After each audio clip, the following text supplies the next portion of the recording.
ٹنڈو محمد خان کے قریبی گاؤں ہارون جگسی کے مزدور کی 2 بیٹیاں پیدائشی طور پر نابینا ہیں۔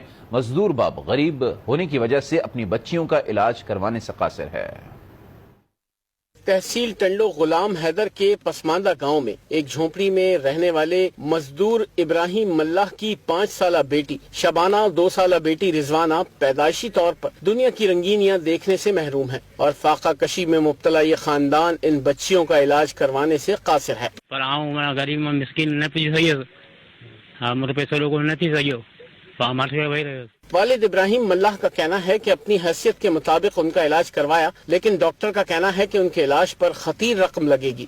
علاج مجھے نیانی جو کرا دے، مجھے نیانی غریب مرسا چارو پیٹ جی پوری کہیں کہ نیانی جو علاج کرائیں۔ والدہ کا کہنا ہے کہ بینائی سے محروم بچیوں کی تکلیف کا اندازہ ان سے زیادہ کوئی نہیں لگا سکتا۔ متاثرہ بچی شبانہ کہتی ہے کہ وہ اپنے ماں باپ کو دیکھنا اور کھیل کھیلنا چاہتی ہے۔ ڈاکٹرز کا کہنا ہے کہ ان بچیوں کی نظر واپس آ سکتی ہے۔ حکومت اور مخیر حضرات ان کی مدد کو آگے آئیں تو یہ بچیاں بھی اپنا روشن مستقبل دیکھ سکتی ہیں۔